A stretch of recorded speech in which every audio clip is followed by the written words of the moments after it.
Well, hello.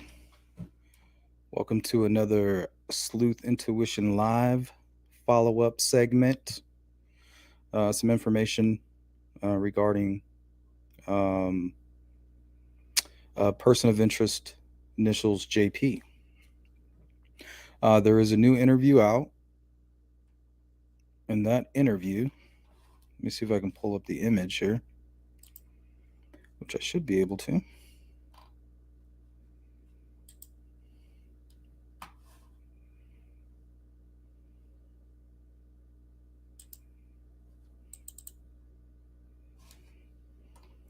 There we go.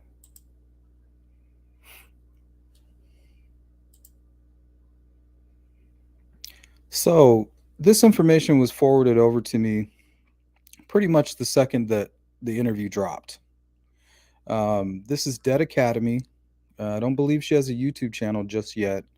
This is a great interview. I put a link to this and her podcast in the description. I took a poll. You guys voted to listen to the entire interview. But I figure we'll just kind of stop and hang out during. Here, let me remove this.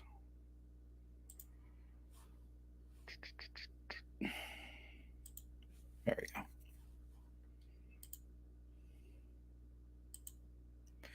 So if we hit any of those key points, and these key points are the exact reason why I kind of wanted to go live. I didn't want to come out and talk about my sources that have developed through this process without their permission, and making sure that I have their blessing in what I'm doing. So I appreciate that. If you're out there listening, they know who they are. So I can't give names, can't give any specifics, but I will be going into some information that has been provided to law enforcement, and kind of give you the timeline and kind of give you the in and outs of what's been going on behind the scenes. I figure where we're at now, nobody should be worried. They have all the contacts that they need. If anything should happen, they know who to call. And really, that's the important thing. So let's jump right into the interview. And if we see anything going on in the chat where you guys want to stop, the interview is kind of long-winded, but sometimes that could just be the approach of the person providing the interview. It could be necessary. This was a great interview in my opinion. Let's take a look.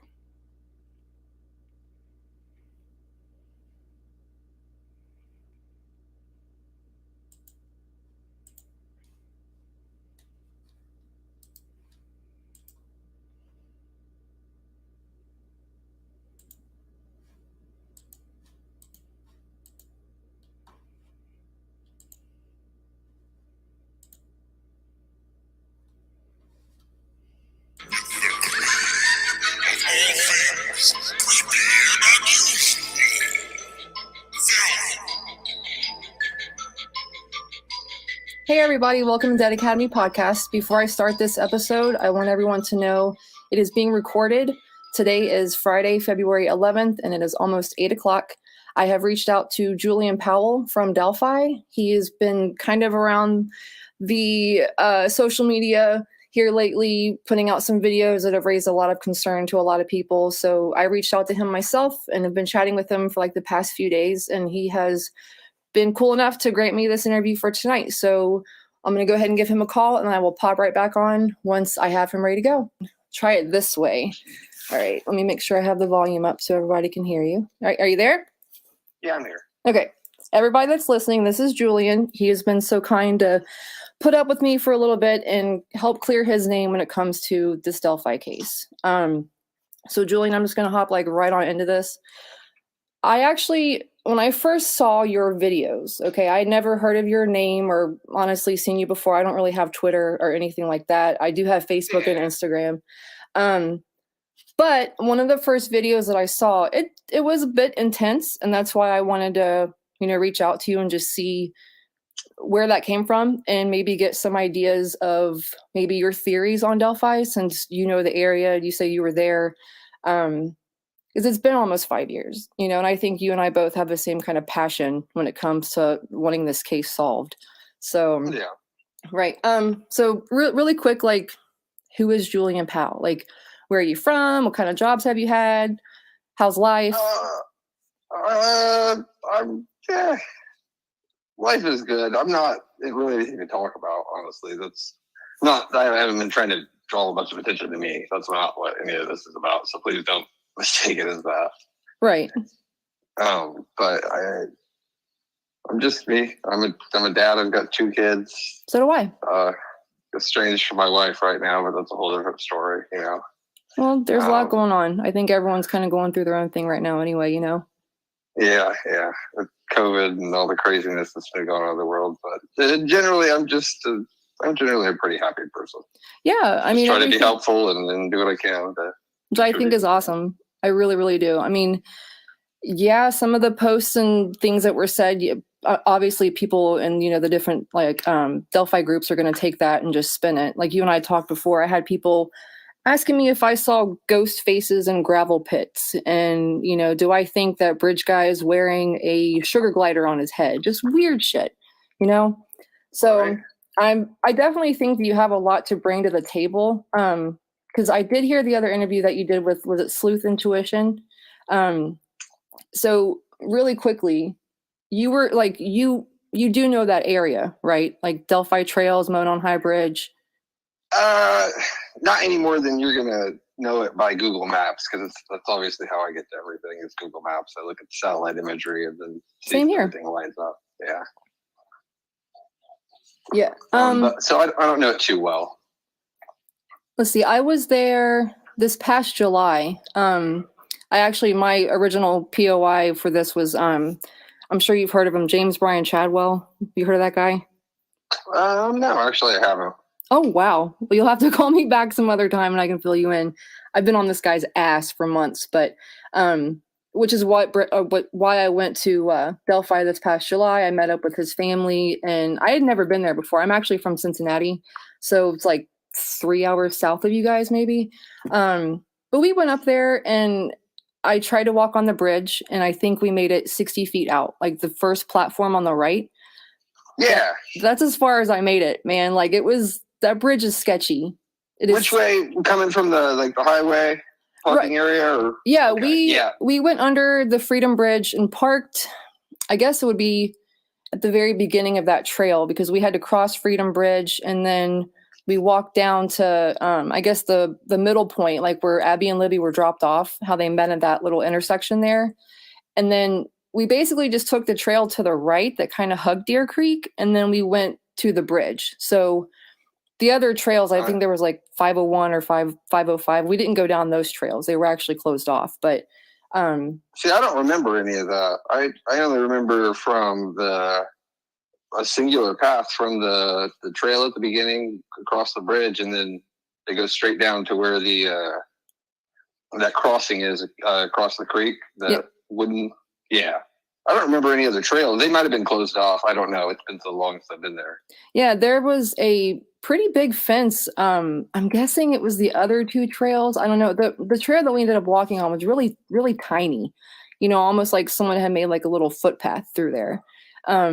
So, I mean, was it a trail? I don't know. But you know what? It could be. There might have. I didn't really pay too much attention to the markers.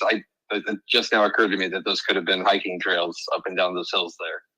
Yeah, which is crazy, because we went hiking the other way around once we realized that I was too chicken to cross that bridge. Because I mean, it's not alone. Like, it's not so much that it's long and it's tall, but it's just, you don't know where it's not worth the risk. It's not worth the risk, and if you don't know what you're doing, it's absolutely not worth it. But I did get some beautiful pictures. Like, it really is a gorgeous area there, and I really look forward to going back there. Just hopefully this case can get solved before I go back, because definitely a little bit sketchy. But so I had heard before that So you had usually driven that route, like that area to go to and from work. And every day. Every day. So Every day. basically what happened from what I heard is that you were on your way to work and your wife had called and your kids were sick. Right? And then I'm assuming you turned around to head back home or whatever. See, that's the part that I'm still kind of sketchy about. Just because it was a long time ago. I was looking through my Google Maps timeline history today because it does happen to correspond. Because I think it was said to have taken place on the 13th. Is that correct? From what you got? Yeah. They went missing supposedly like on the 13th, and then they were found the next day on Valentine's Day, which is awful, around like noon.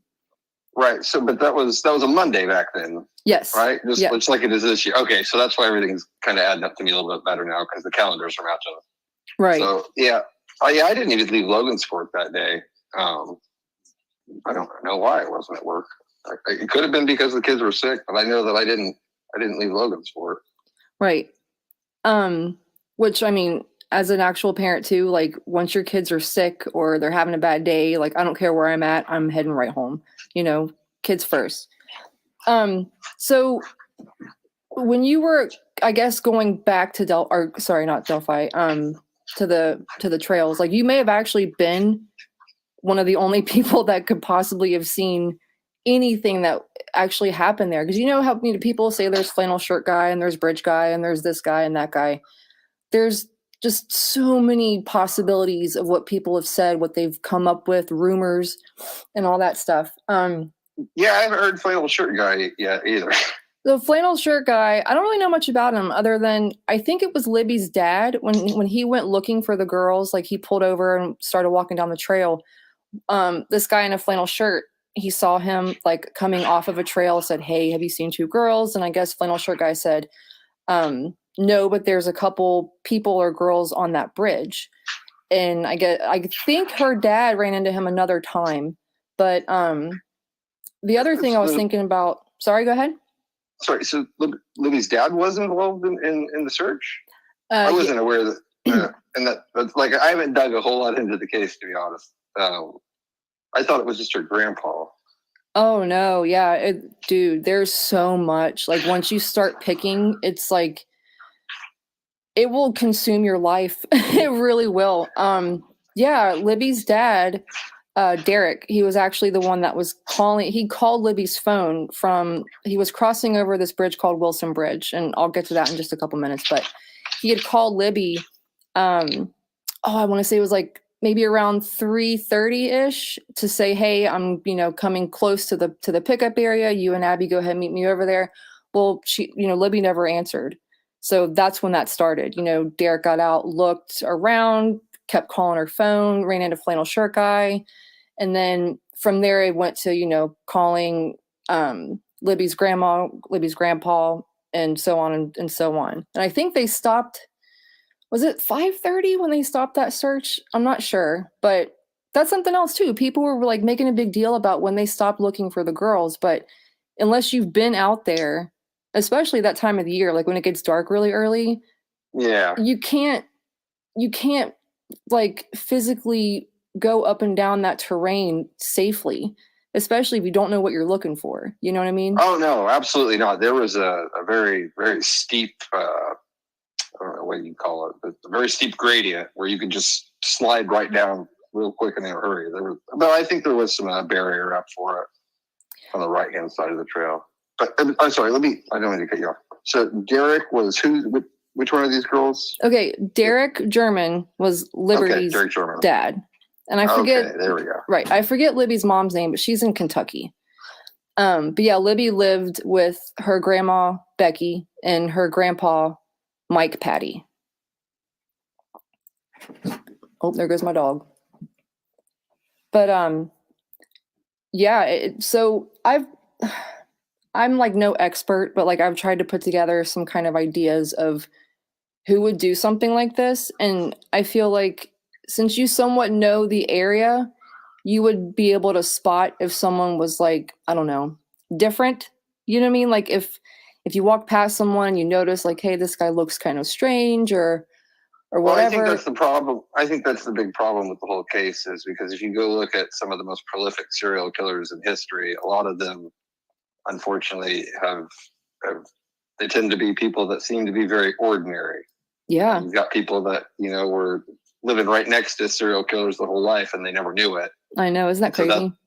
Yeah, it is. That's why looking at just the strange people isn't necessarily the best case scenario or the best way to go looking at things. But I know. that's just my opinion. Right. I mean, yeah. And if you're like really into that, you should call me some other time and we can just go back and forth. I know so many different cases that it's like, people live next door to BTK forever. They went to his church.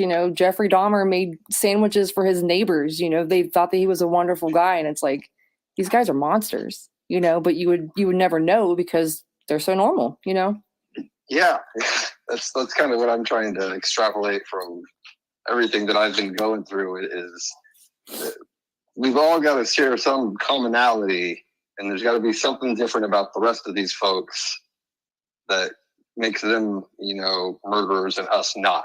Right. Yeah, that's what I'm trying to pinpoint. You know what? So am I. Exactly. I've always been so fascinated by why people do bad things. I had a pretty rough, we'll say 4 years when I was age 3 to 7. We'll get into that some other time. But ever since that age, I've just been fascinated. Like, why would someone hurt someone? Why do people do the things that they do? And I've never really been able to answer that yet, but I'm still going to keep asking. One day. Yeah, hopefully. I mean, it's so fascinating.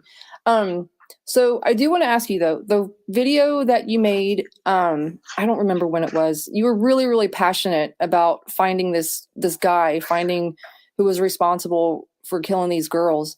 And some people may have taken that passion as, crazy, but as someone who is very passionate about a lot of things, even though I don't make videos, like I'm a very, very, very passionate person. Like when I have something to say, I say it loudly and proudly, and I get really intense when it comes to something that I'm, interested in or curious about.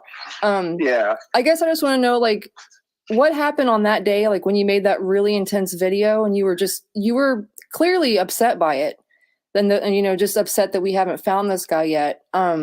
I guess I was just kind of wondering, like, where did that passion come from? Did you find something out that day, or did you just stumble on the case and just it was overwhelming, or like, where did that come from? I guess it depends on what video you're referring to, but I tend to be very passionate about things, but I tend to also be very introverted. And so a lot of that just builds up and builds up and builds up until I've got to vent that out somehow. And so I guess, kudos to you for speaking your mind and being loud and proud about stuff, but I'm more of a keyboard warrior, if you understand me. Right. Yeah, that's why there's been a few people that have been like, "Hey, why don't you do like a YouTube special?" Or, I'm kind of camera shy, kind of self-conscious. I don't feel like I look good in pictures, and I'm better at talking rather than, looking at my face and how I talk. But you make great videos. I think you take awesome pictures. I appreciate that. Thank you. Yeah, absolutely. Yeah, you definitely have a keen eye for that and are definitely talented. So that's something I think people can just really start picking into and kind of get lost in, when all it really is I feel like it's your creativity, it's your art, it's your passion, and I give you kudos too for being able to put that out there like that. And, unfortunately some people take it the wrong way and other people don't, but kudos to you for having that kind of bravery to do that, really, Well, I think that I wouldn't call it bravery as much as it is cowardice, because I should be comfortable just discussing all of these things with law enforcement face to face, but that would take forever and a day, and that would be like torture. Well, you have a meeting with them. Is it Monday, right? Correct. Are you ready for that? Like, do you have any idea what that's going to be like? It's a polygraph examination, and there's nothing I can really do to prepare for it. If I tried to prepare for it, it would be cheating. So.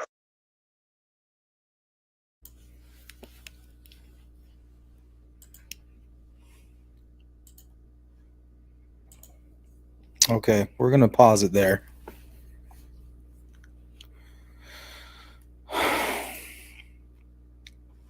Do you guys catch that?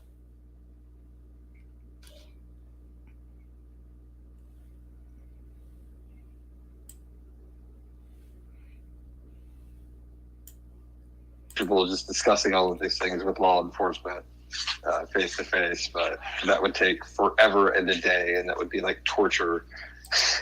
Well, to you sit through. have a Right, meeting sorry. with them. Is it Monday, right? Correct. Are you ready for that? Like, do you have any idea what that's going to be like? It's a polygraph examination, and there's nothing I can really do to prepare for it. If I tried to prepare for it, it would be cheating. So Right.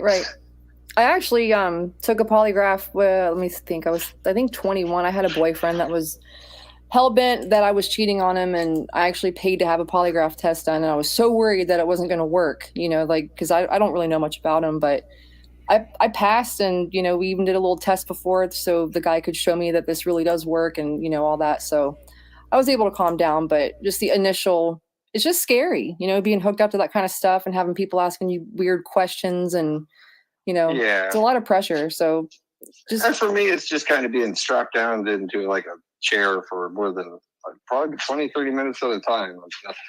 You got to be up and moving to get your blood flow and get your whole body and brain engaged in what you're doing. I don't understand how it really works forcing you into the chair, but I think the hardest thing, it's weird when they start putting stuff like around your chest to where you do kind of feel like you're not going in, and it just feels weird, to have wires and things hooked up to you. But I don't really have any words of confidence going into it. Just breathe, and if it gets crazy and you feel like you're gonna, I don't know, pass out, which something that I felt, just tell them like, hey, can we take a break?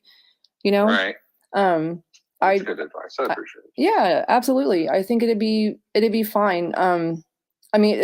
So do you know who you're going to be interviewing with? Like, is Doug Carter coming down? Oh Lord, I hope not. He's intense, isn't he? He is intense, but it's those eyes, Julian. He has those eyes. He's a good leader. He's a good leader.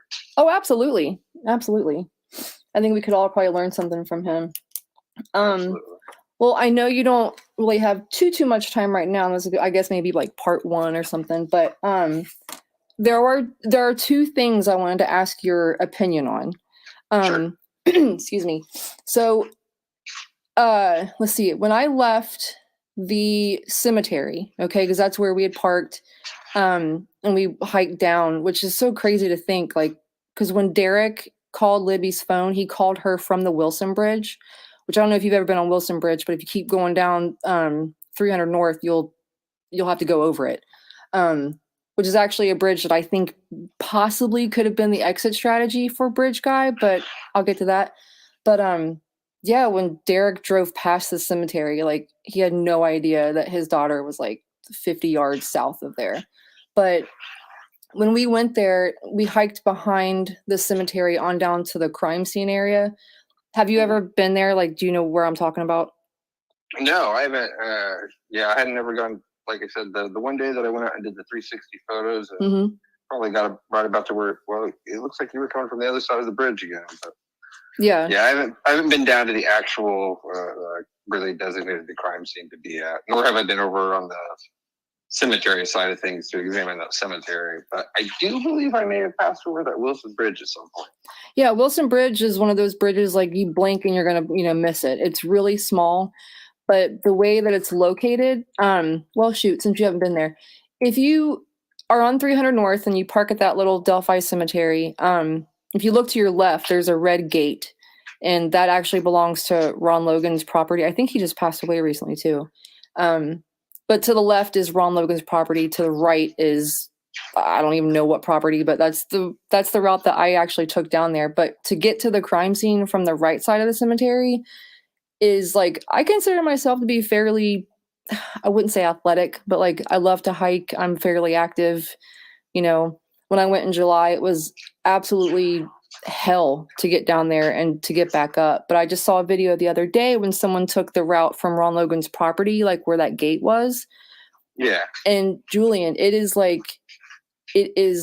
almost paved. Like, it is, you could take a truck down there. You can walk. The hills are, like, leveled out. Like, it's such an easier route to go on Ron Logan's property. So I'm thinking whoever did this had to have known at least his property, or at least know that he was not going to be home that day, that so he could use that property.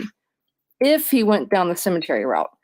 But Wilson Bridge, if you're ever back over in that area and you're on 300 North, keep going and you'll pass like Ron Logan's house and you'll come to Wilson Bridge. And there's a little tiny pull-off spot on the right. And if you go down there and you hug the creek bed to the right and keep walking, it's like a 10-minute walk to the crime scene. It's hidden. I mean, no one would see anybody doing that. No one would see them leaving. And that's something that no one's really, excuse me, like looked into, is that other possibility that, maybe Bridge Guy didn't exit from that cemetery. Maybe he went somewhere else. You know what? I think I know what road you're talking about, because I did at one point late at night go driving around past there. One of the nights I got off work late, and I was up and just went and drove all around that area trying to figure out where the exit strategy would be if this guy was actually, I'm not going to say smart, but had some bit of intelligence to actually try to execute this. And I think I know what you're talking about. Yeah. I'll have to pull up maps later and look at it. But I remember a little pull-off spot. It's kind of like an overpass. I don't know what it's called, but yeah, it's like when the road turns right. It's this little tiny pull-off spot. You can maybe park 2 cars in it, maybe.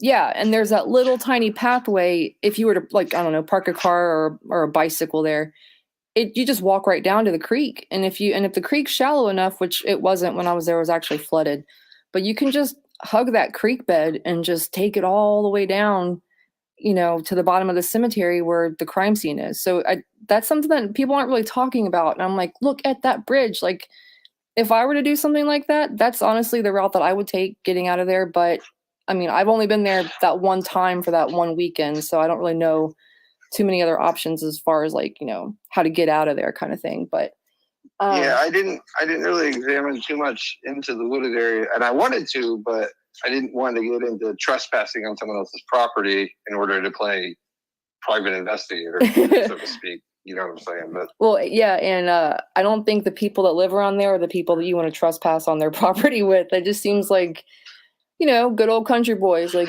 get off my land kind of thing. Yeah. I can't fault them for wanting to protect the property at the same time. Oh, absolutely. Yeah. When you think that, like, I don't know, there was a trail cam or something there, but I don't know. This case is so frustrating, and it's. See, now I wish there were trail cams out there. Before I've said it, I hate trail cams. I hate all the infrastructure we put up in nature, because it feels like a separation from nature. We've got all these wires and cords running into the woods and stuff. Yeah. It's like, where do you go to get away from technology? Right? Oh my God. Yeah, I actually, well, that's why I have you on speakerphone and I'm holding my phone to my laptop, because I don't know how to do it any other way. Like, I'm not a technical person. I just want to be outside and peaceful. I don't want to have to check my phone every, 20 minutes and be hooked to something. So amen to that. Yeah. Right. And it's so peaceful. And I think everyone deserves that kind of, breakaway and all that. I do have another little theory that I wanted to get your opinion on, just because sure. I feel like since you kind of know the area and you were there on that day, you might be able to make more sense out of this than what I'm able to. Hold on, I wrote it down. So I don't know if you've heard the Down the Hill podcast, but it's really, really good. But in there, they are interviewing, I forget which detective or police officer, but they said that there were some signatures that were left behind at the crime. Do you know what signatures are? You can elaborate a little bit. Okay, so basically a signature is something that's done after. Did you guys hear that? Anybody who is watching right now, if you remember my interview with him, how excited he was when we talked about signatures, let's look at the difference here. A little theory that I wanted to get your opinion on, just because sure. I feel like since you kind of know the area and you were there on that day, you might be able to make more sense out of this than what I'm able to. Hold on, I wrote it down. So I don't know if you've heard the Down the Hill podcast, but it's really, really good. But in there, they are interviewing, I forget which detective or police officer, but they said that there were some signatures that were left behind at the crime. Do you know what signatures are? You could elaborate a little bit. Okay, so basically a signature is something that's done after death that is unnecessary. So it could be anything from, dressing the victims. It could be posing them a certain way. It could be removing cutting hair. off a lock of their hair. Exactly. What? Yeah, What'd something he like say? that. Just, What? whether it be for... Oh, whoa. Whoa. Let me go back. that or and just I don't want to have her, and I had to moving hair, whether it be for driver or police officer, make more sense out of this than what I'm able to. Hold on, I wrote it down. So I don't know if you've heard the Down the Hill podcast, but it's really, really good. But in there they are interviewing, I forget which detective. Okay, you guys all heard him get really, really loud and say lock of hair. Okay, I'm going to play this whole signature portion over. Now, nobody's here to accuse anybody. Nobody's here to diagnose anybody. We're just interested. We're looking. This is something we're looking at. Tell me this is not strange. Listen to the tone of voice. Come on, true crime people. Pay attention. Or police officer, but they said that there were some signatures that were left behind at the crime. Do you know what signatures are? You can elaborate a little bit. Okay, so basically a signature is something that's done after death that is unnecessary. So it could be anything from, dressing the victims. It could be posing them a certain way. It could be removing cutting hair. off a lock of their hair. Exactly. Yeah, something like that. Just, whether it be for like a momentum or not memento, sorry. Or, just anything. It seems like the right word. If this was a ritualistic thing, somebody would want to be able to symbolize it or carry some type of memento to it. Exactly. Sickening, but nonetheless, probably accurate. Exactly. So get this. They said that a couple of the signatures were non-secular, and I had to look that up because I've never even heard that before, but that just means like in a religious aspect. So something could have been of religious nature, whether it could have been, a cross or, the way rocks were put up or something something that was left behind as a signature had to do something with religion. Now, obviously, they won't tell us their cause of death or even the time of death or why they were killed or how. But I'm wondering, and this is going to seem kind of far-fetched, okay? So just... Oh, no, go ahead. Okay. What if whoever this bridge guy is, what if he... Okay, so hold on. Doug Carter said that, and I think it was one of the later press conferences, that he believes that Bridge Guy may have a bit of a conscience left. And that always struck me as odd because I'm wondering, well, what would make him think that? If someone just murdered 2 kids, what on earth would make him think that he has any kind of a conscience left? So then I was wondering, well, maybe it was something to do with that non-secular signature, So what if whoever did this, maybe it was, I don't want to say planned, more of like a reaction. Like maybe they encountered this guy and he just kind of flipped. Maybe he didn't really have that planned and he just reacted to something and then now he has remorse. But, maybe it's something where he has his own story, but at this point, no one's going to believe him or really give a shit. Yeah, I could agree with that. Again, we're going with non-secular refers to religious, right? Because I always get those backwards. Okay. Right. Yeah. So something religious, of some religious sort. And I mean, we don't know if it was Christianity, Catholicism, paganism, nothing. They won't say anything about that. But I'm wondering if maybe that's why Bridge Guy hasn't been found and he hasn't actually came forward. Because I feel like if you have a bit of a conscience left and you've done something like this, wouldn't you want to kind of explain your side of things, as fucked up as that sounds? But I mean, clearly this guy would have a reason, right? Yeah, but it depends on the manner of death and what, as far as I can tell, because there's a difference between trying to, in my mind at least, there's a difference between a ritualistic type of sacrifice where maybe this person went out and they murdered two people because they were trying to summon something or something. Right. And then there's a difference between somebody that went out and this could have been a sex offense. Right. Those to two different extremes real quick in a hurry. Well, see, the whole sexual thing too, I was wondering about, so the bridge guy, he was dressed overly warm for that day. My birthday is actually February 18th. So when this happened, I remember being outside with my friends, like we were playing kickball and, you know, just enjoying it being 50 degrees out in February because we never ever get that kind of weather. But yeah, that guy, he was dressed what I would consider to be overly dressed, which makes me wonder if he had already been out there pretty much like most of that morning when it was cooler. And I don't know. He could have been a hunter. Could have been, yeah. Could have been. But that's just the thing, is that there were so many possibilities for who this individual could be, because this could have been a person that was super, super skinny and they had just put on all those layers to bulk up. Mm-hmm. Yeah. And then it could just be somebody that just dresses like that. It's really hard to determine. Well, and you know what's crazy? I mean, like I was saying, I'm only 3 hours south of you guys.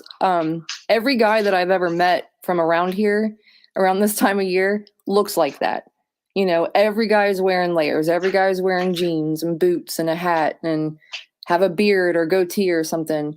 So yeah, I mean, everybody could look like that guy, which makes this so much harder because it's like, yeah, everybody looks like that guy, you know?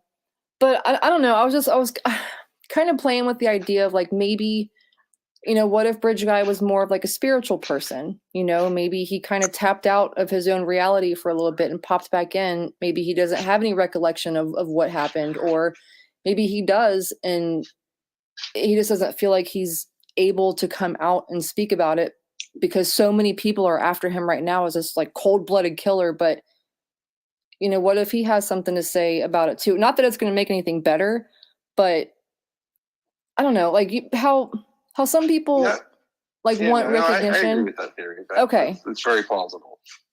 Okay. Yeah. I'm sorry it was hard to get to that point, but like, it sounds crazy, but I don't know. I was even thinking like, you know, there's some people that have done psychic readings and tarot readings about that, those murders. And I don't know.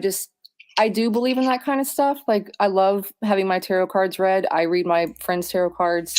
Thanks, Sophia. I'm not religious, but I am kind of like a spiritual person. So in my head, it's like, I would love to tap into the mind of Bridge Guy. Like, what was he thinking? Why did he do this? What led up to it?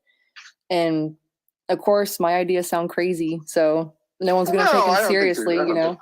Yeah, I don't think they sound crazy at all. I mean, I don't really identify with any specific religion, so to speak. Yeah. I think Christianity predominantly, but at the end of the day, if you read through everything, they kind of all blend together in some sort of way. But, you're right. You know, I think God speaks to people in different ways, and not everybody calls God God. Not everybody prays the same way. I mean, exactly. I mean, I was raised Catholic and not anymore, you know, but just we've all either been introduced to religion or voluntarily taken part of it. I personally chose to back away from it, but I have friends who go to church, so I don't really care what anyone believes in as long as they're a good person, obviously. But right, absolutely. The religion tends to get so we divide everybody up and put this all in these separate little blocks, and then we have something to argue about. It's kind of ridiculous, but it is what it is. Well, yeah, and you know, nowadays everyone wants to argue. People want to be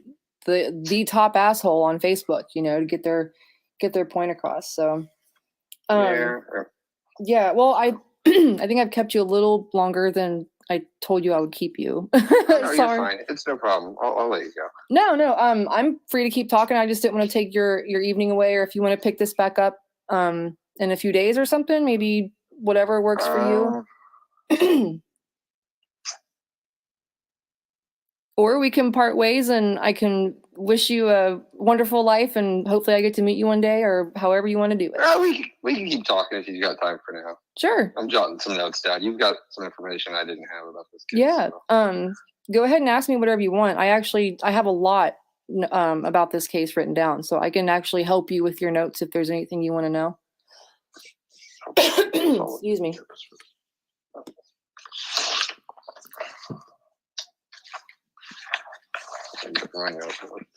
Yeah, take your time.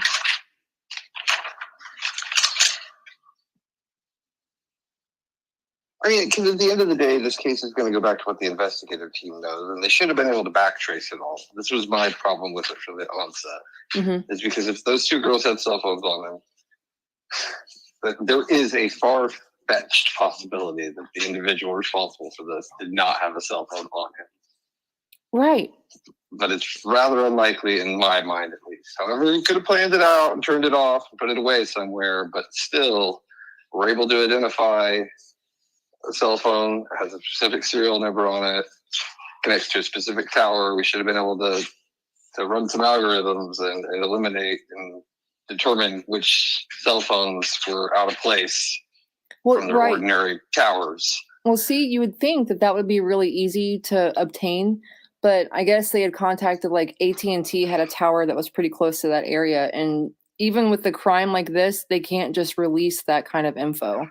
It's actually a lot more difficult than what you would think. I would think they would just say, hey, can you give me a list of all the phones that pinged around this area? But they can't. It's like actually a pretty big invasion of privacy, honestly. But I personally think it's horseshit. Like they should have been able to do that, but they weren't able. Right, because everybody has all these secrets that we keep, and we're afraid that like our secrets are so much more, I don't know, devastating than everyone else's secrets. That privacy trumps safety, and I don't think that that's really how we should be in a world where we've got all of these violent criminals, and it just seems to be getting worse. Yep. Well, I mean, yeah, like this one, it's been 5 years. 5 years, and something I've said before about this case, and I'm not trying to sound shitty when I say this, but like nothing that we do, anyone does, is going to bring those girls back. Nothing. But the fact that there are other children that go on those trails, there are other families who are out there and they have not found this guy yet. That to me is a big fucking problem. Like, I know they can't bring back Abby and Libby, but what about helping keep, the next family safe or the next group of friends that want to, enjoy that nice day out? And it just seems, I don't know, I'm not trying to talk shit about the police, but I have heard interviews with, do you know who John Douglas is? He's the guy behind Mindhunter. Mindhunter? No, I prefer to say. Oh, well, if you have Netflix and you're into like true crime stuff, look up Mindhunter. It's incredible. It's based off of a true story, true guy. His name is John Douglas. He basically created the behavioral science unit for the FBI. So profiling and all that, like he's the guy that started all of that. Yeah, look him up, John Douglas. He has a book out that's also called Mindhunter. Dude, you'll be hooked on the first page. Like it is an incredible book. But shit, I lost my train. Oh, okay, yeah, sorry. So John Douglas, he was on another podcast, I think it was called True Crime Garage, where they had interviewed him. And I mean, John Douglas is like, he's the guy, he knows his shit. And basically he was like, look, they have withheld so much info for so long now.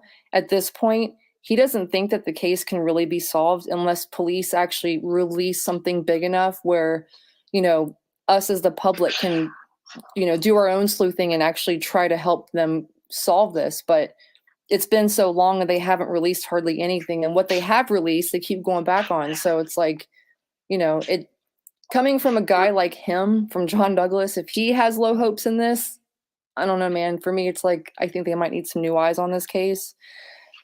I don't think they're equipped to really handle it, honestly. Well, and that's the thing is because this is the problem is because they absolutely are equipped to handle it. They brought the FBI into it. Mm-hmm. They are more than equipped to handle it. The United States government has more than enough tools and resources at its disposal to be able to exactly identify who did this, have it in custody already. Right. It's frustrating. However, it's a matter of privacy. And I guess we can't classify a double homicide as a matter of national security, but... Which I think is horseshit. I'm right there with you. I think safety should trump privacy, especially Yes. when you're talking about kids. I mean, you and I are both parents. I couldn't imagine. I just can't even imagine something happening to my kids and not being able to know anything about it. You know, maybe that's just me. Like I would be, oh my God, I would be an absolute mess. I don't know how these families No, have been able to. I'd be right along with the other guys storming the Capitol. And I had 2 daughters that were murdered, and I couldn't, and my government, and I knew my government could solve it, and they didn't. Mhm. I'd be right there along with them, unfortunately. Yeah. I mean, it sucks. You know, we all want to fix it, but at the same time, it's like we can only go so far. Like if we're going to It's true. help them, we need to work together, and we can't work together if they're only. I mean, they're not really releasing anything. You know, even if they, like Julian, if they would only release, let's say, 1 out of those 3 or that 1 out of the 3 like signatures, just one of those things, maybe somebody out there might recognize that. You know, maybe, I don't know how you and I both said, like maybe someone, or, you know, maybe Bridge Guy cut their hair. You know, maybe someone dated a guy that liked to keep locks of hair. I mean, that sounds crazy, but that could be the thing that we don't know, but that could break this case wide open. And it's just so frustrating when they won't release anything, you know. But the 5-year anniversary is unfortunately on Super Bowl Sunday. So it's going to feel really shitty, you know, celebrating. I'm from Cincinnati, so go Bengals, you know. Yeah. Are you a football fan? I am not a football fan, admittedly. I'm not much for sports, so. Yeah. Oh, yeah. I mean, I would honestly have to say I love to watch football, but other than that, I'm more of a like creek walking. I love to find rocks and, you know. Yeah. I'm getting more into it now that my girls are growing up and they're getting interested in sports. I'm taking a fresher look at it again. I was just the kid in elementary school that never really got picked for any teams. I was the chubby boy that didn't ever really participate in sports a whole lot. So I've always had kind of a negative mindset about it. But again, I'm working on changing things. Oh, hey, I mean, we're all working together, man. Trust me. Right. I'm trying to get my girls, they don't want to do anything except for go hiking and play on their iPad, but they are showing interest in karate. So, hey. That would be awesome. That would Karate's fun. Right? I was in karate when I was actually their age. I have twins. They're both 8. So, obviously they're both the same age, duh.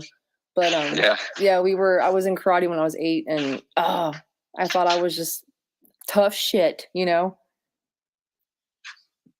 Yeah, that's how I felt when I got out of the military. You get out of basic training and you're ready to beat everybody's ass. Oh, man. It's like, look at me the wrong way. I dare you.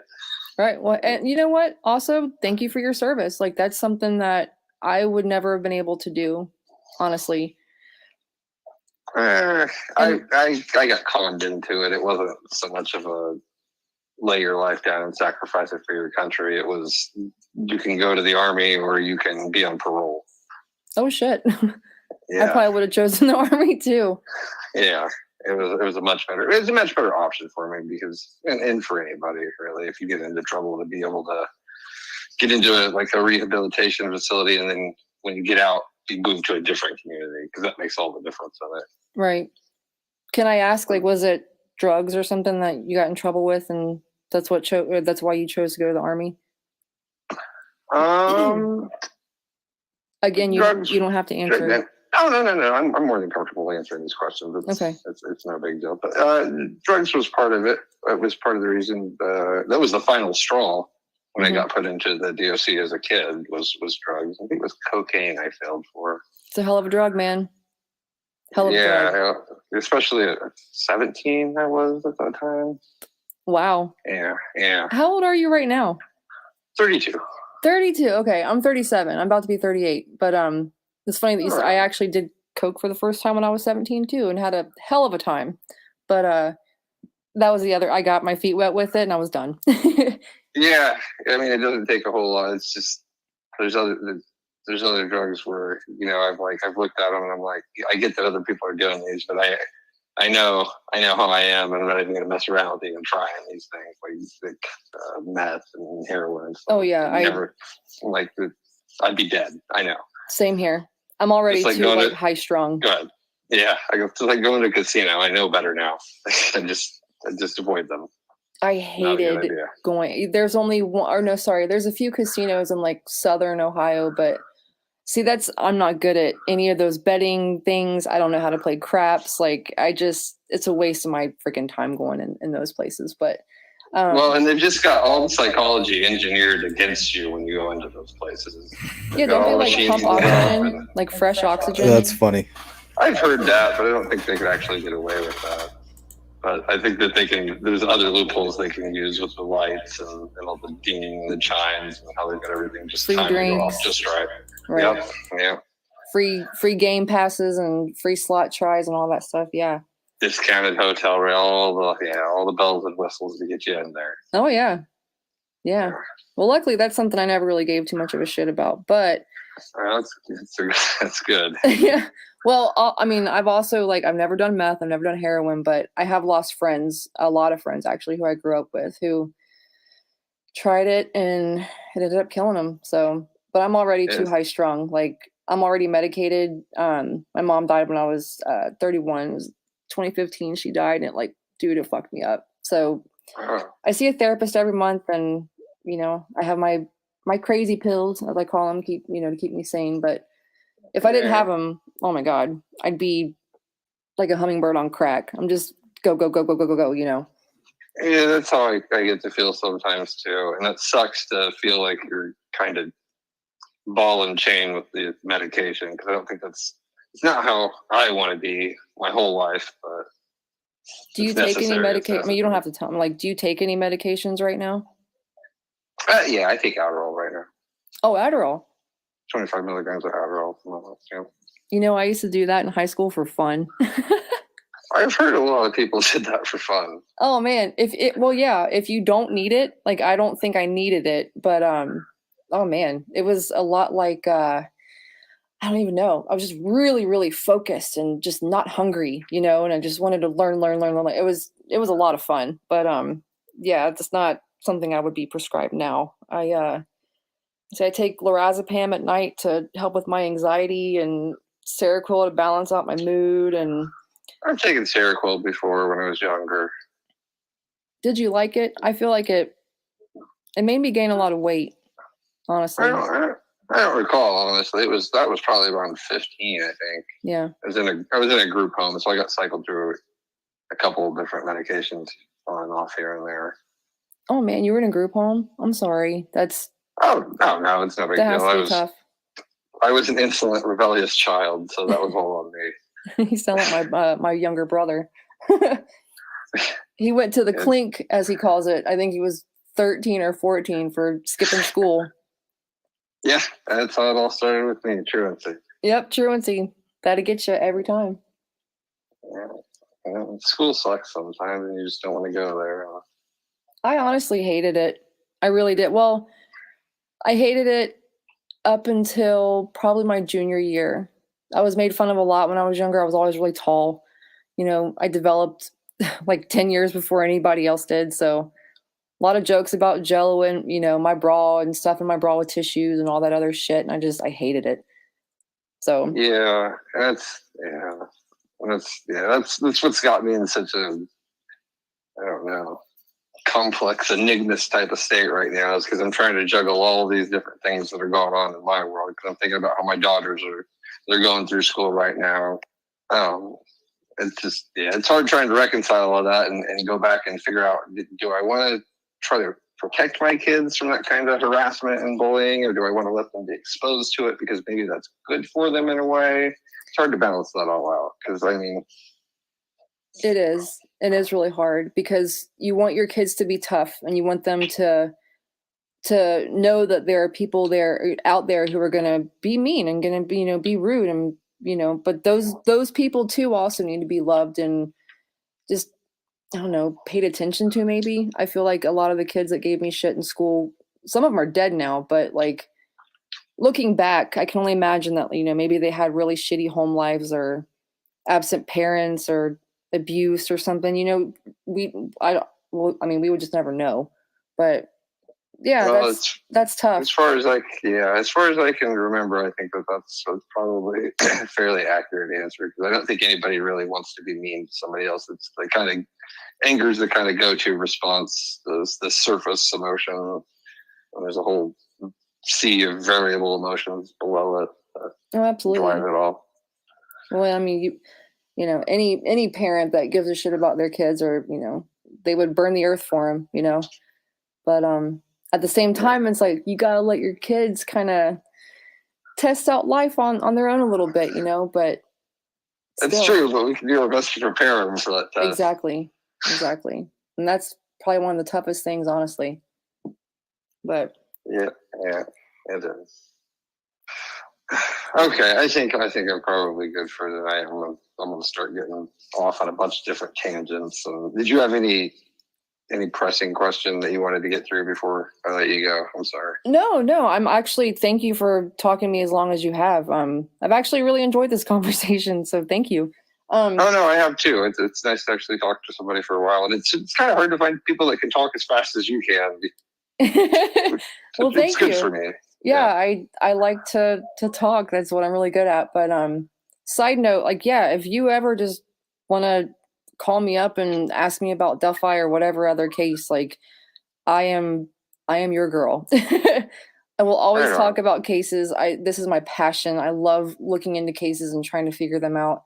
No, I mean, I think I've pretty much asked most of the questions. Like, I obviously have a whole bunch written down, but I'm not going to keep you for the night. But what do you have to say for, I guess, the people who are questioning you, who are asking if you are Bridge Guy? Like, what would you tell them, or what would you like to tell them?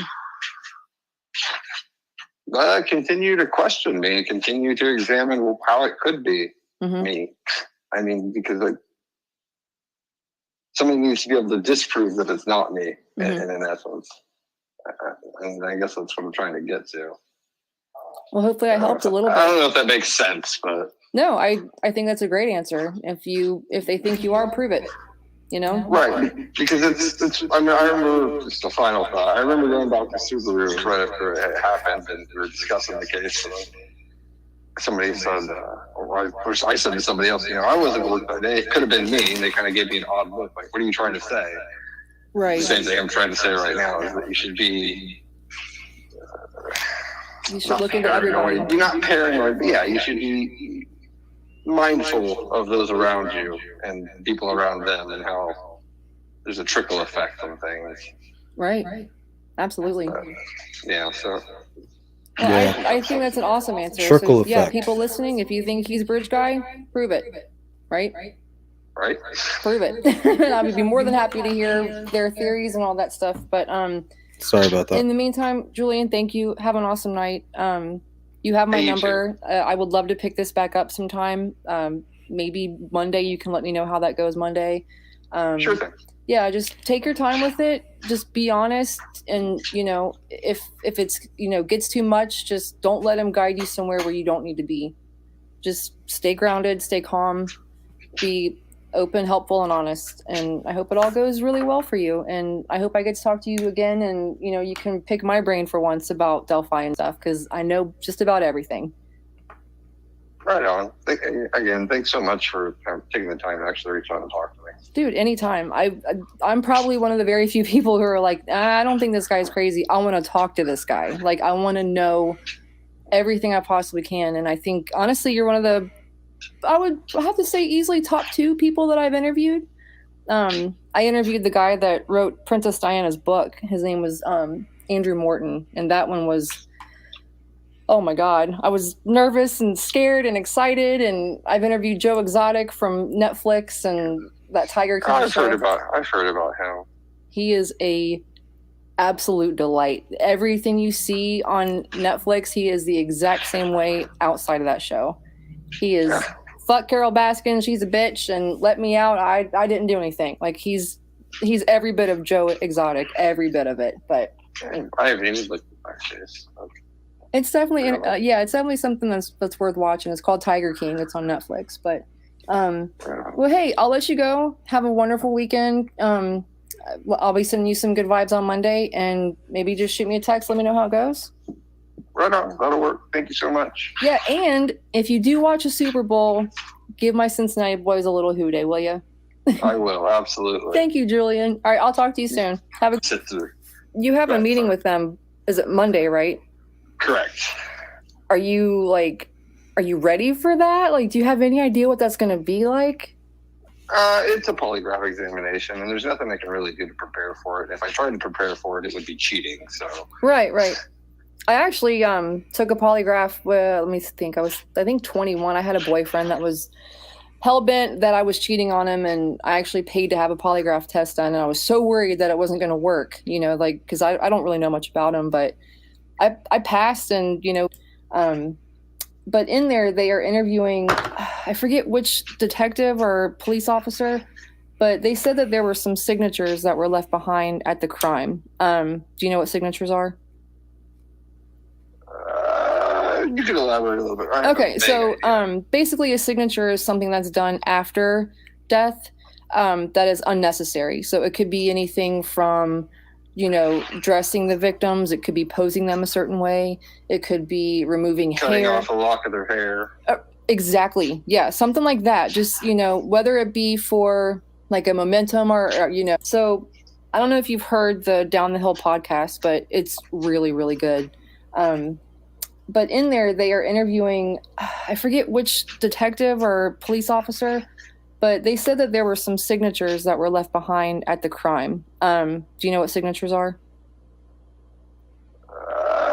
You can elaborate a little bit. Okay, so basically a signature is something that's done after death that is unnecessary. So it could be anything from, dressing the victims. It could be posing them a certain way. It could be removing cutting hair. off a lock of their hair. Exactly. Yeah. Cutting off a lock of their hair. Exactly. Dressing the victims. It could be posing them a certain way. It could be removing cutting hair. off a lock of their hair. Exactly. Yeah, something like that. Just, whether it be for like a momentum or not memento, sorry. Or, just anything. It seems like the Maybe it's something where like he has his own story, but at this point no one's going to believe him or really give a shit. Yeah, I could agree with that. Again, we're going with non-secular refers to religious, right? 'Cause Right. I always get those backwards. Okay. Right. Yeah. So something religious of some religious sort. And I mean, we don't know if it was Christianity, Catholicism, paganism, nothing. Like they won't say anything about that. But I'm wondering if maybe that's why Bridge Guy hasn't been found and he hasn't actually came forward. Because I feel like if you have a bit of a conscience left and you've done something like this, wouldn't you want to kind of like explain your side of things, as fucked up as that sounds? But I mean, clearly this guy would have a reason, right? Yeah, but it depends on the manner of death and what, as far as I can tell, because there's a difference between trying to, in my mind at least, there's a difference between a ritualistic type of sacrifice where maybe this person went out and they murdered two people because they were trying to summon something or something. Right. And then there's a difference between somebody that went out and this could have been a sex offense. It Right. goes to two different extremes real quick in a hurry. Well, see, the whole sexual thing too, I was wondering about. So the Bridge Guy, he was dressed overly warm for that day. My birthday is actually February 18th. So when this happened, I remember being outside with my friends, like we were playing kickball and, just enjoying it being 50 degrees out in February because we never ever get that kind of weather. But Yeah. that guy, he was dressed what I would consider to be overly dressed, which makes me wonder if he had already been out there pretty much like most of that morning when it was cooler. And I don't know. He could have been a hunter. Could have been. Yeah. Could have been. But that's just the thing, is that there's so many possibilities for who this individual could be, because this could have been a person that was super, super skinny and they had just put on all those layers to bulk up. Mm-hmm. Yeah. Okay. We're going to stop right there because that's going to segue right into kind of some inside information. So let me break down the timeline, and I'll explain everything. I've been given permission to say certain things. I've I guess I would call now I have certain sources as things have progressed. Gained some allies. Um, so after my phone interview with Julian, um, I put a tip in the following morning, and then after I put a tip in, I went live on YouTube in regards to that interview, and I played it, of course, with the permission of Julian. Um, the following morning, Carroll County reached out to me. We had a quick back and forth. They requested a copy of that disc to be sent directly to them uh, to a personal address. So I was able to communicate with Carroll County for a few days. They made sure that I sent the information. They asked if there was any further communication, and then that was that. Um, so the video got their attention. It was kind of brought the tip to the front of the line, so to speak. So I guess that's why we do what we do. But those interviews also sparked something else that was unexpected, um, which was I want to call them sources. Um, they saw the videos, spoke to them directly. These are people that are extremely close to the day to days, the ins and outs. And they said basically what was going on online and what was going on with my interviews is what's going on, um, behind the scenes in their own lives. So it's one thing for us, we get to turn on the computer, we log on to the true crime. It's another thing to potentially be living with these people or working with these people or conversing with them, living next to them, you know? Like we get to pull up suspected people of crimes on a computer screen. They get to open the front door and see these people. So the thing about these, I'm going to just call them sources, if that's okay. I know it sounds cliche. They were reaching out to me more as a resource. So I was in a position to help. Um, so I was more of a way to get them in contact with somebody as opposed to just kind of willy-nilly going through the tip line. And so I actually helped with that, and I was able to get firsthand information on what they thought of my approach. I keep hearing all these people talking about mental this, mental health that, diagnosing, they were like, no, like it was because of these interviews that they were able to reach out to me, and I was able to use my resources within the true crime community. Um, you know, and those people, they're only remaining nameless until they say otherwise. But if it wasn't for their contacts, not only with family members, well, actually, that's specifically what it was.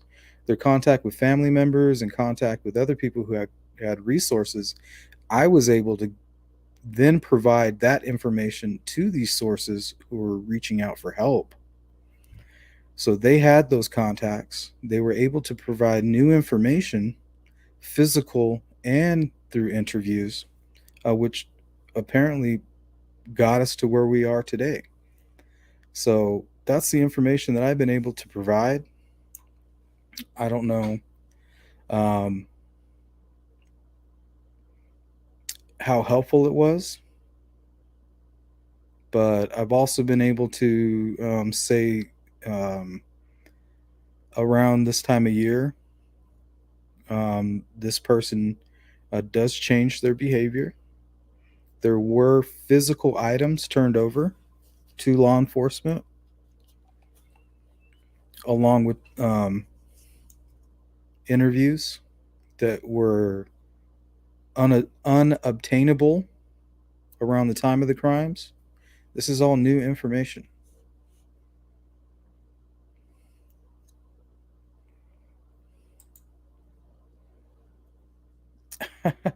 Yeah, they kept calling. They thought it was you. They thought it was Kate, part of Crime Dive. No.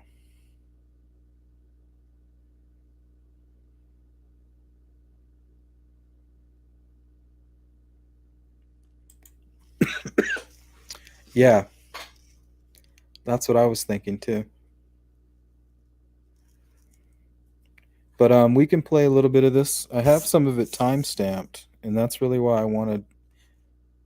Just so you guys know, I'm not blowing smoke up your ass. It would be one thing for me to tell you, like, hey, I have sources, this, and that, and then there's no movement or there's, But this right here is kind of backs up what I've been trying to explain to everybody.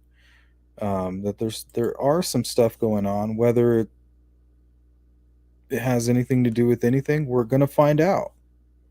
With the help of others, we're at the front of the line. Let's put it that way. Sit through. You have a meeting with them. Is it Monday, right? Correct.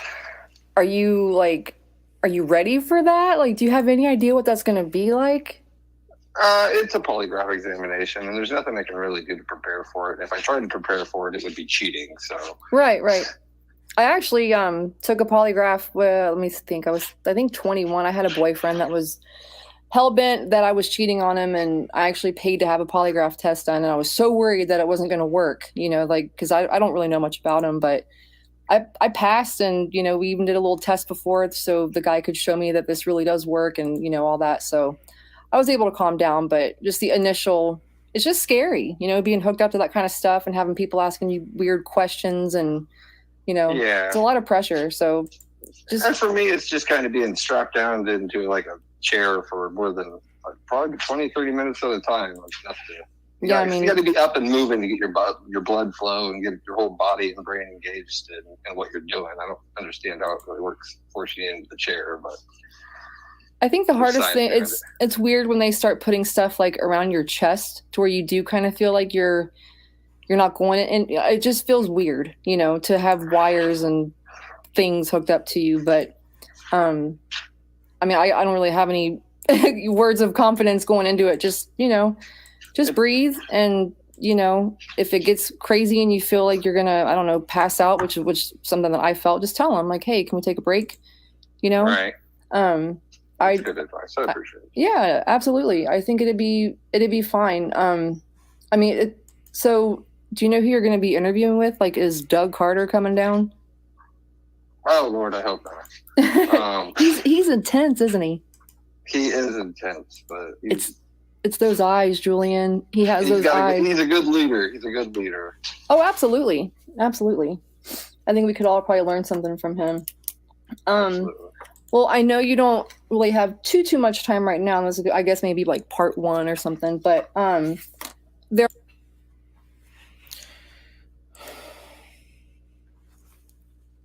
So, what do you guys think about all of that? She did a polygraph. Yeah.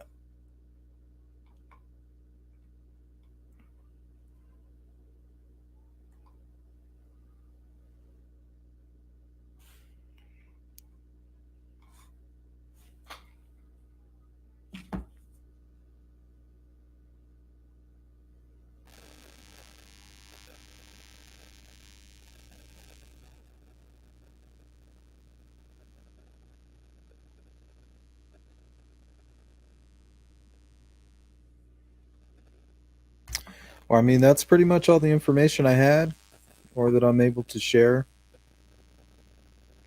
I did extend a link for a call in, so we'll see.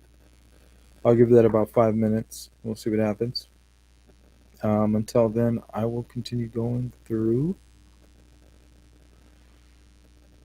Let's see. There was a lot more stuff I could share, but it was. Okay, here we go. Let me stop my cam. What are you doing? Hello. Hello. How are you? I'm doing all right. How are you doing? I'm doing pretty good. Good. Yeah. No, I'm just catching up on some stuff today. I've had like kind of a hard weekend at work and stuff, so I feel like I watched the special last night, but I've kind of missed a lot of the Who hubbub am I, that who was today. who am I talking to right now? This is Who is Kate. this? This is Kate. Kate. Wait, Yeah. aren't you the person that did the podcast today that we were listening to? Oh, heavens no. I mean, No. I understand. I get it. And it's sort of like that, weird effect. She has a sort of similar timbre to her voice that I do. It's a lower female voice. I get it. But, it's funny because sort of the same thing could be applied to the bridge guy thing where it's like, oh, it Mhm. sounds like him, but no, I am not Dead Academy. I got sent that link from some friends and listened to it about maybe an hour ago. I was making dinner and then sent it Did to it blow you. your mind? Did it blow your mind? I don't know if it necessarily blew my mind. I think it was a really, really good interview. And I think that the woman that was doing the interview did a fantastic job, better job than I usually do. She was really upfront, very confident sounding. Personal. You kind of got to share to get something back almost. No, I completely agree. She had like a really good sort of give and take dynamic going on, and she was not nervous. She had planned out exactly what she wanted to say, in the face of someone who is questionably not in a great state, in their life right now. So, it could have gone a number of ways, but I think she managed to maintain her composure very well, and I think she ended up doing a really good interview. Yeah, it went really well. I just sort of, and I was going to ask you this, Sleuth, if it's not him, just his further implication of himself is really upsetting to me. Yeah, I mean, there seems to be a lot of story unfolding the more that I hear. Um, so early on, and I'm not going to state exactly where this facility is, but a person that he tipped in may have been a huge part of some big news early on. So this guy has been, it's not me putting himself here. This guy has been injecting himself into this case since the very, very beginning. Mm-hmm. Nobody would even have known this person if he wouldn't have tipped in multiple of his own family members. Yeah. And it's like not only did he do that, but the thing that's interesting about him is that he put himself there, but B, he was saying that he went to the bridge after the crimes to try to help, and it's sort of like whatever that means, whatever help means, he described it as going there to get people to take pictures and get people to get a better idea of the terrain. Some boots on the ground, like a boots on the ground approach. Right. Yeah. Boots on the ground, getting photos of the bridge, getting photos of the area. He didn't really do a whole lot. There's some photos of Freedom Bridge. There's some photos of, the actual Monon Bridge. But aside from that, there wasn't a whole lot that at least I've seen. But he has been sort of almost implicating himself in some capacity from day one. And then now, only more so recently, since talking to you, it's just kind of completely become a total, I'm sorry, shit show. Well, can I talk about how big of a help you guys have been? I appreciate that. And Matt and I definitely appreciate it. We've done we've had a lot of good conversations with you about him in general. So talk about getting some stuff done, huh? I know. Yeah. It's, behind the scenes work still happens even when we don't put it out there for people to see everything necessarily. So, Well, the two people that I've been speaking with gave us their blessing, and I asked, hey, like, is this hurting? You know, because they have fear. Apparently, there are some people that are stalking low key through other social media outlets, but it's unrelated to us. And basically, with us drawing this attention, it's made things easier for these people are seeking help to get the attention and get connected to these resources. So they don't have to call a tip line. Now they're connected. They can just call directly to somebody. And they were able to achieve that through us. I that thought that is was cool. awesome. Yeah.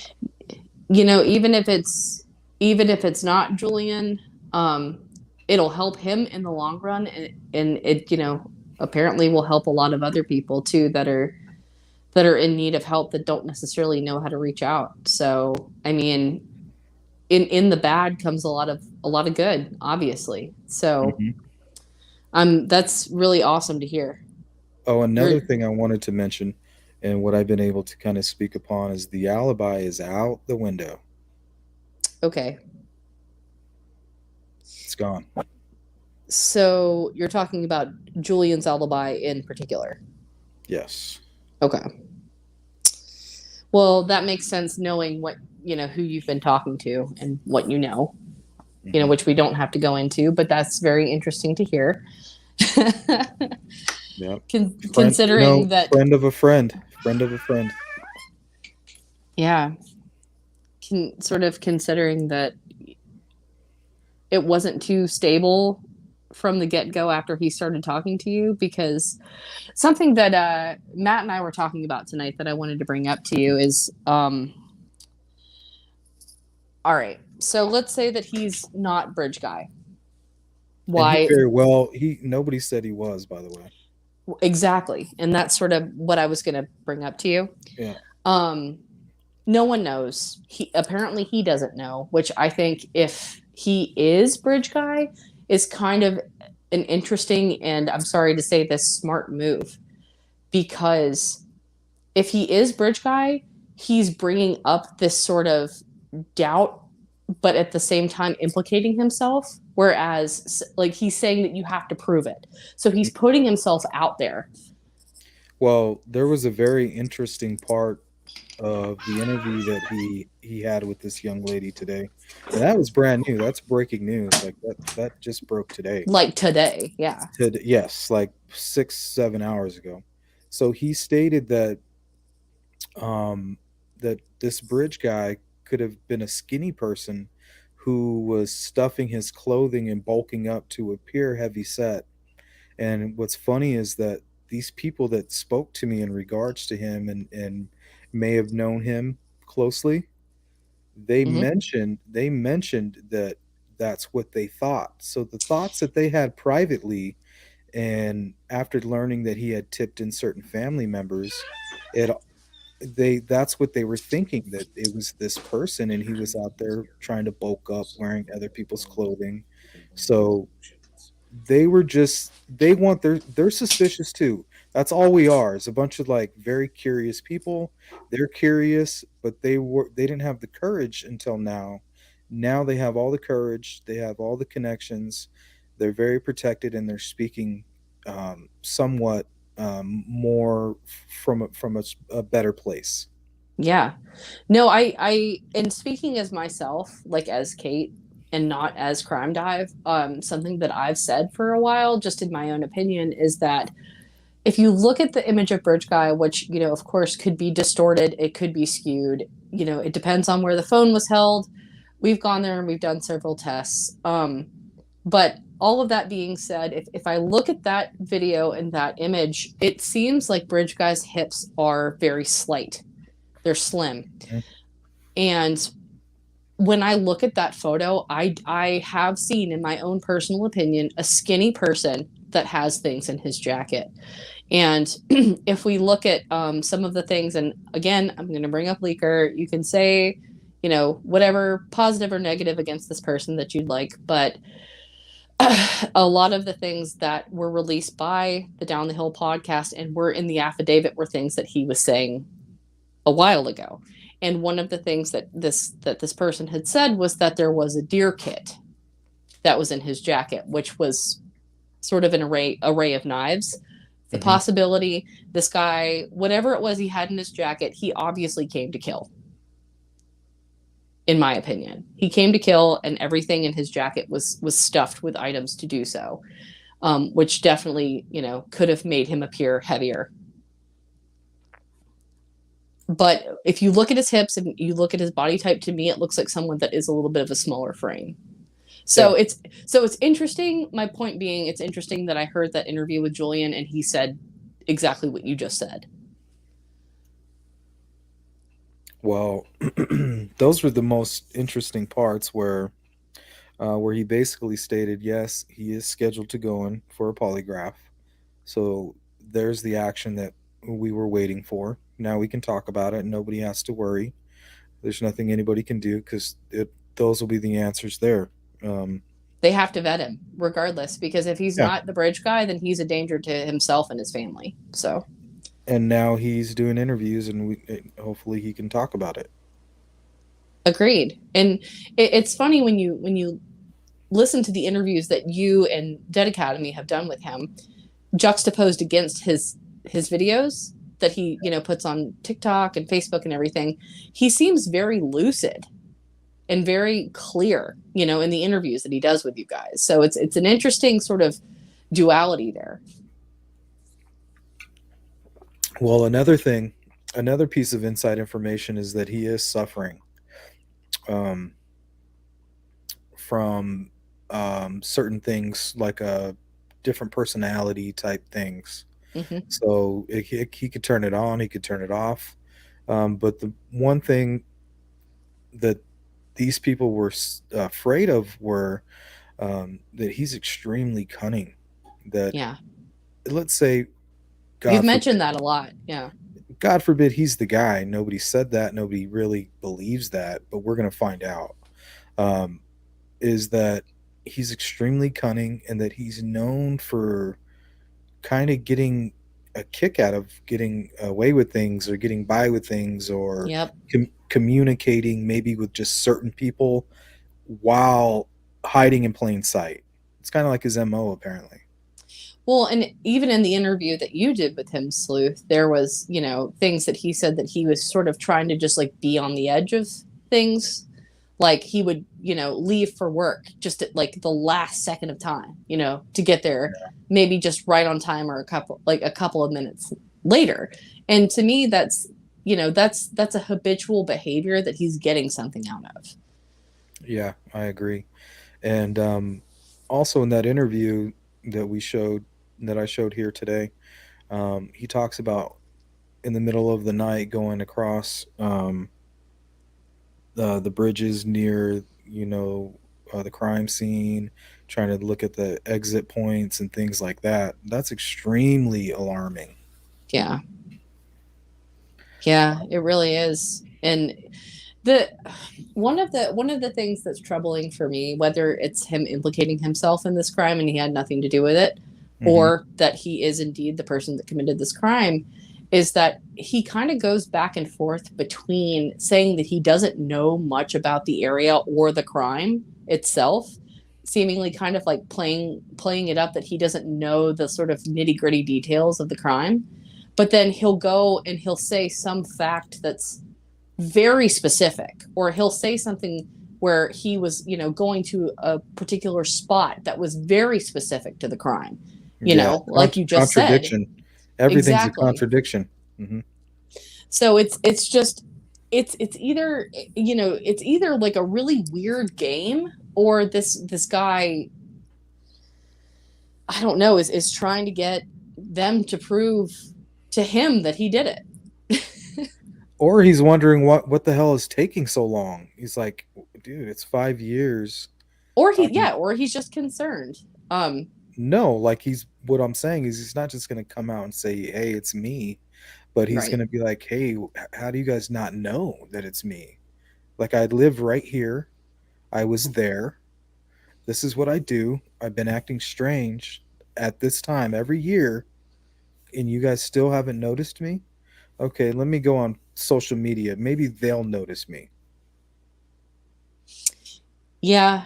Yeah. And it's, it's either like a very, very desperate cry because this has just gotten completely out of hand. And, no, and let's be honest, nobody knows what's up or down, especially from our standpoint. We can only sort of hope to narrow it down through research and investigation, but it's like we can only hope that investigators do know which way is up or down. But at certain points, it seems like that's not really the case. Um, and I hate to say that because you want to put all your faith in everybody that is seemingly has the wealth of knowledge in this case, but it's very, very confusing the way that this has all gone down. But I would say that in the past couple of weeks it's become blatantly obvious that either A, they are closing in on someone, B, they want to act like they're closing in on someone, but definitely C, there is people at odds in different agencies, I would say. And hopefully we could close this chapter, because I mean, I can't help but be curious, and I do this because I know everybody else is curious. So here's the update. We reported it. Thanks to Crime Dive. Send me the information on this, showing that he is scheduled on Monday to be polygraphed because of our efforts. Bravo to you. Thank you. And bravo to you, Sleuth. You've been tireless at this, and it's just been really, really awesome to work with you on this. And just everything that you've done has been, so appropriate, and you're so chill, and you're so good at asking these questions in a way that's non-threatening and non-confrontational, and just like a person that's having a conversation with someone that you want to get to know better and to get information out of in this crime. And it's one thing to go out and accuse somebody, and it's another thing for somebody to inject themselves and then for you to become curious. Yeah. So, but before I get out of here, anything else, anything you want to say? I just want to thank you again for your contacts and for your participation and really being supportive to me. What I felt was extremely important, to really see somebody step up and to see that and to just try to get that clarity. To be honest, you guys were the only ones that were really there to help. So, well, no, and we appreciate your camaraderie and like you working with us and you putting in the legwork that you've done, because you've gone above and beyond in this situation, I will have to say. Whatever it is. But it's one of those things where this case has gotten so crazy, and everyone and their mom has been a suspect, and may or may not continually be a suspect, which hopefully that's not the case. Hopefully they get the guy. But it's just that I think you said it the best. Like, if there's like a shining needle in a haystack of all of this BS and someone is implicating themselves, to not look into them and to not vet them and to go all the way, I think is totally foolish. Yeah. And all we're doing is reporting. We're reporting. We're trying to make things happen. We're bringing attention, and let's get it pushed aside. I agree. If it's not him, let's clear him and let's move on. But there, if we didn't do what we're doing, then we're completely just we're just disregarding something that could seemingly be an obvious answer. But let's just say that it's not him and move forward if it's not. Yeah, and somebody, and the people that are there, real boots on the ground, they love what we're doing, and they appreciate it. And the ones at the potential risk are them, and they say thanks. So that's all that matters to me. Agreed. If we could just get some thanks. And I know that people disagree with us, and I know that people, disagree with things that have been done in the past, present, future, whatever. But the thing is, we're all working together. We're all working to find this killer, and everybody whose heart's in the right place have come together in the end. And I think that's the most important thing. So. Yep. So I appreciate it. I'm going to go ahead. I'm going to sign off. Any last words? All right, man. Well, can I cuss? Please do. Let's get this motherfucker. It's been too long. Let's do it. It takes a village. It definitely does. And I think we're the right village to do it. I think all of you are the right village to help us. Just, don't let the bullshit get in the way. Our hearts are in the right place. Let's all just work together. We got this. All right. I'll talk to you soon. All right. Good talking to you. Later, chat.